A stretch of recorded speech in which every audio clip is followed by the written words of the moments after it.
রাধে রাধে বন্ধুরা, জয় শ্রীকৃষ্ণ। নমস্কার বন্ধুরা।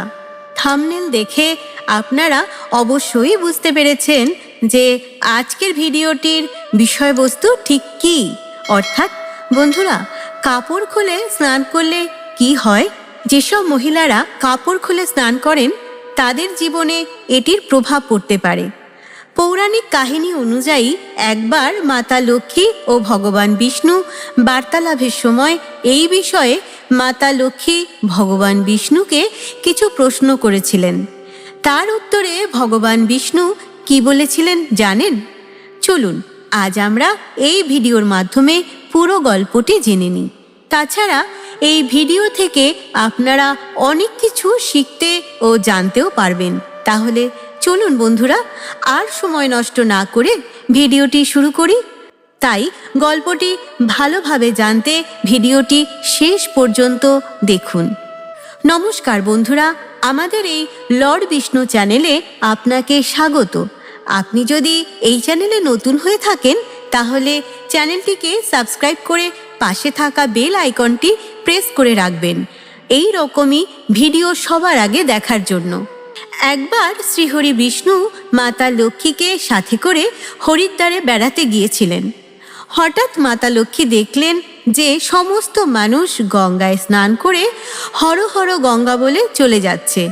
প্রিয় দর্শক, যদি আপনারা এই কাহিনীটি শুনেছেন তাহলে পুরোটা শুনুন, কারণ অর্ধেক জ্ঞান কাজে লাগে না, বরং উল্টে আপনার ক্ষতি করতে পারে। তাই সম্পূর্ণ শোনার অনুরোধ রইল।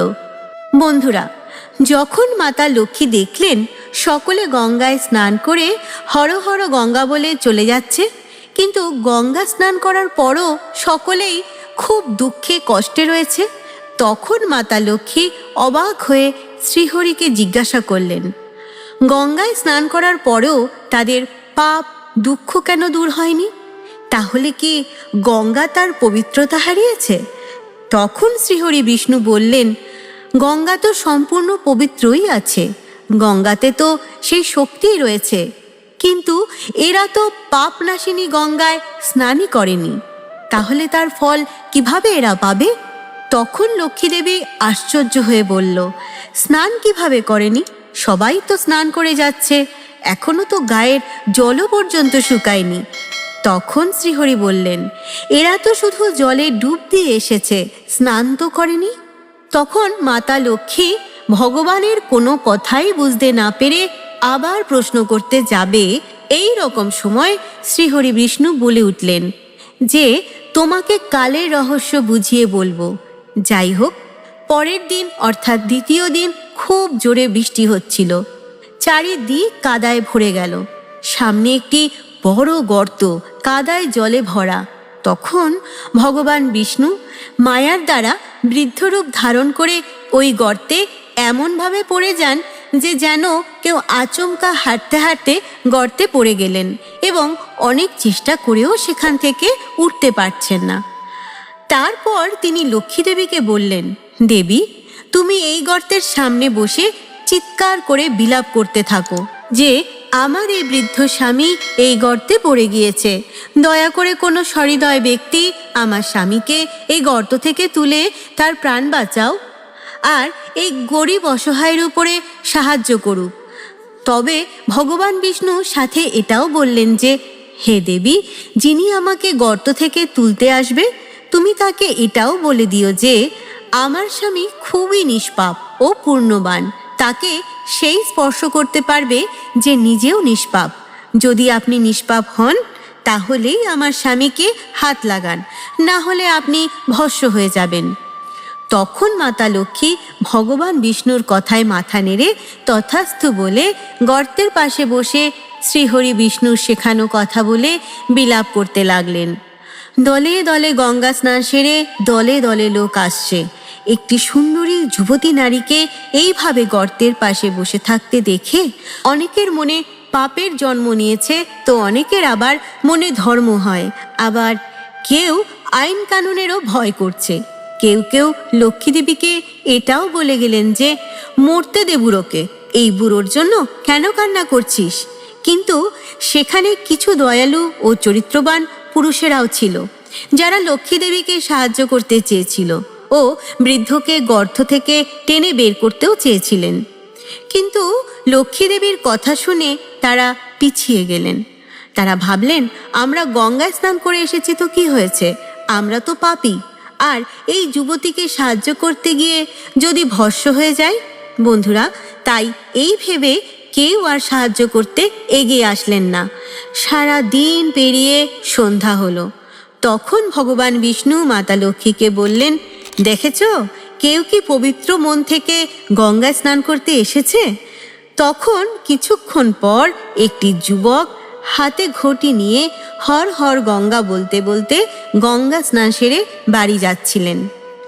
তখন একটি যুবতী নারীকে এইভাবে কাঁদতে দেখে যুবকটির হৃদয় করুণায় ভরে উঠল এবং সে তাদের সাহায্য করতে এগিয়ে আসলেন। লক্ষ্মীদেবী তাকেও একই কথাই বললেন। তিনি বললেন যে, ভাই, তুমি যদি সম্পূর্ণ নিষ্পাপ না হয়ে থাকো তাহলে তুমি আমার স্বামীকে স্পর্শ করা মাত্রই তুমি কিন্তু ভস্ম হয়ে যাবে। এই কথা শুনে যুবক মৃদু হেসে বলল, বোন, আমার নিষ্পাপ হওয়া নিয়ে আপনার মনের সন্দেহ কেন হচ্ছে? আপনি দেখছেন না আমি এই মাত্র গঙ্গা স্নান করে এসেছি। গঙ্গায় স্নান করার পর কারোর পাপ কি করে থাকতে পারে? আমি এখনই আপনার স্বামীকে গর্ত থেকে বের করে দিচ্ছি। তখন যুবকটি শ্রীহরি বিষ্ণুকে অর্থাৎ সেই বৃদ্ধকে কোলে তুলে উপরে নিয়ে আসলেন। তখন মাতা লক্ষ্মী ও শ্রীহরি বিষ্ণু প্রসন্ন হয়ে তাকে তাদের আসল রূপের দর্শন দিলেন।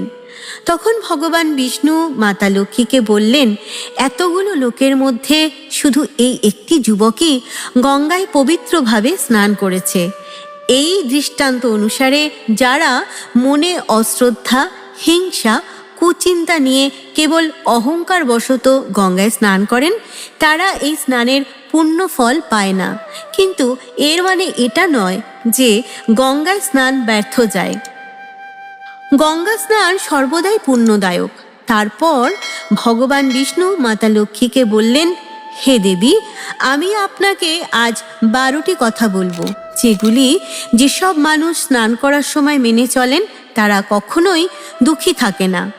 তাদের ঘরে অপার ধনসম্পত্তি বৃদ্ধি হয়, স্বয়ং মা লক্ষ্মীর বাস হয়, কখনো কোনো ঝগড়া বিবাদ হয় না, তাদের পুরো পরিবার হাসিতে খুশিতে থাকে।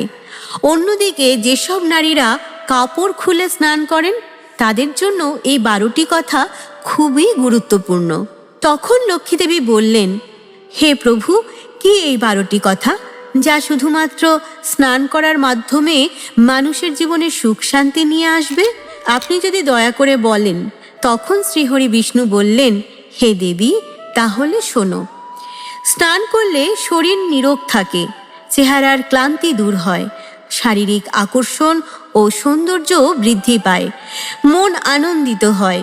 কিন্তু মানুষ যদি এই নিত্য কর্মের সময় কয়েকটি জিনিস লক্ষ্য করে চলে তাহলে আধ্যাত্মিকতার চেয়েও অনেক বেশি ফল লাভ করা সম্ভব।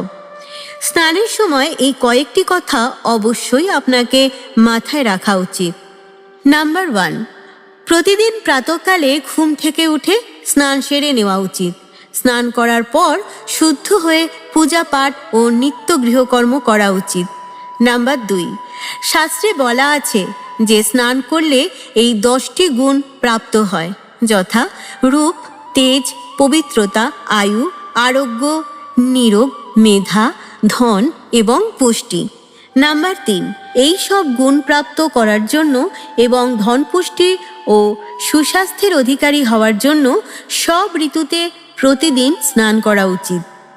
নাম্বার 4, সকালে স্নান করলে পাপ বিনাশ হয়, পুণ্য লাভ হয় এবং অশুভ শক্তির প্রভাবও নাশ হয়। নাম্বার 5, অসুস্থতার সময় অর্ধ স্নান করে পুরো শরীরকে ভিজিয়ে কাপড় দিয়ে মুছে নেওয়া উচিত। নাম্বার 6, শাস্ত্রে সকালে সূর্যোদয়ের আগে স্নান করাকে শ্রেষ্ঠ বলে মানা হয়েছে। নাম্বার 7, শরীরে তেল বা সাবান নদীর জলে নেমে মাখা উচিত নয়, বরং নদীর কিনারায় বসে তেল বা সাবান মেখে তারপর নদীতে ডুব দেওয়া উচিত। নাম্বার 4, যে ঘাটে কাপড় ধোয়া হয় সেখানের জল অপবিত্র বলে মানা হয়, তাই সেখান থেকে একটু দূরে গিয়ে স্নান করা উচিত। নাম্বার 9, নদীতে 11টি অথবা 21টি ডুব দেওয়া খুবই শুভ ও পূর্ণ ফলদায়ক বলে মনে করা হয়। নাম্বার 10, পবিত্র নদীতে কাপড় ধোয়া উচিত নয় ও নদীতে কোনো নোংরা বা বর্জ্য পদার্থ ফেলাও উচিত নয়। নাম্বার 11, শাস্ত্র অনুসারে গঙ্গা নদী অর্থাৎ গঙ্গা জলকে সর্বশ্রেষ্ঠ বলে মানা হয়। নাম্বার 12, তবে সব সময় যদি গঙ্গাতে এসে স্নান করা সম্ভব নাও হয়, তাহলে যেখানেই স্নান করবে স্নান করার সময় গঙ্গা মাতার নাম স্মরণ করা উচিত। কথিত আছে, গঙ্গা মাতা বলেছেন যে স্নান করার সময় যে যেখান থেকেই আমাকে স্মরণ করবে আমি সেখানেই আসব। তারপর ভগবান বিষ্ণু মাতা লক্ষ্মীকে বলেন, যেসব নারীরা কাপড় খুলে স্নান করে সেই সম্পর্কে হিন্দু শাস্ত্রে কি বলা রয়েছে। এরপর স্বয়ং ভগবান বিষ্ণু মাতা লক্ষ্মীকে কি বললেন, চলুন জেনে নিই। হিন্দু শাস্ত্র অনুসারে প্রত্যেকটি বিষয়ের উপর কিছু নিয়ম রয়েছে। এর মধ্যে একটি হলো স্নান করার প্রকৃত নিয়ম। প্রত্যেকটি ব্যক্তিকে শাস্ত্রের নিয়ম পালন করা উচিত, তাতে তার ঘরে সুখ সমৃদ্ধি বৃদ্ধি পায়। মা লক্ষ্মীর কৃপায় তার ঘরে অপার ধন সম্পত্তির বৃদ্ধি হয়, তার ঘরে কখনো অভাব থাকে না। শাস্ত্রে এমন অনেক নিয়ম লেখা রয়েছে যেগুলো আমরা যুগ যুগ ধরে পালন করে আসছি, কিন্তু হয়তোবা এর প্রকৃত কারণ আমরা অনেকেই জানি না।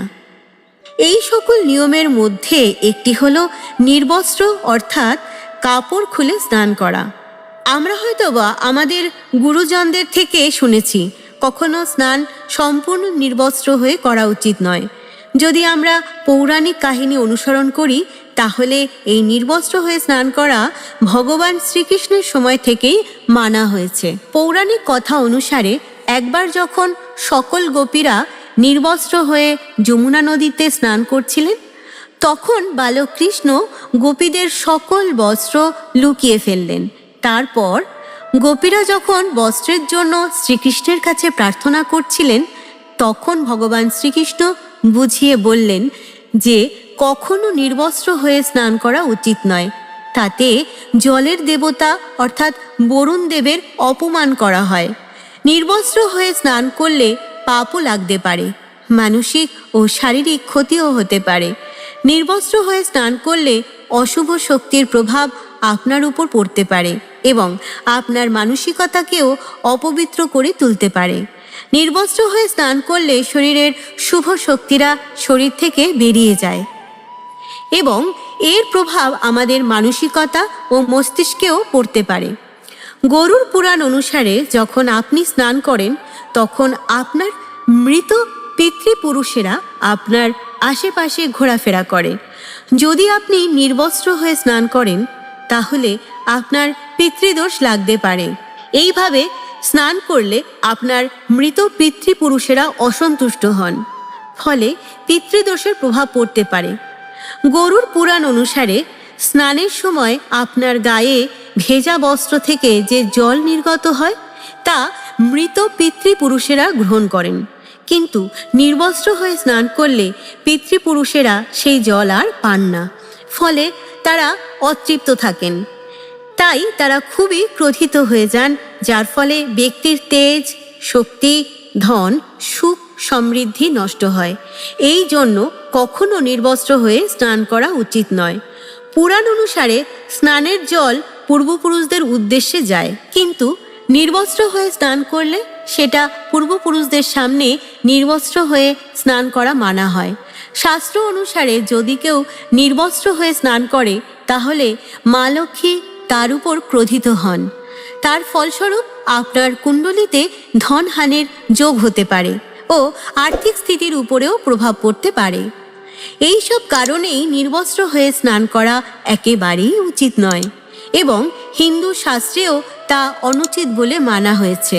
তা প্রিয় বন্ধুরা, সবশেষে বলি, আপনাদের ভগবানের প্রতি মনের ভক্তি যদি সত্যি হয়ে থাকে তাহলে ভগবানের এই মোটিভেশনাল ভিডিওটিতে ভক্তি ভরে একটি লাইক ও সাবস্ক্রাইব করতে ভুলবেন না এবং কমেন্টে অবশ্যই জয় শ্রীকৃষ্ণ লিখতে ভুলবেন না। ধন্যবাদ।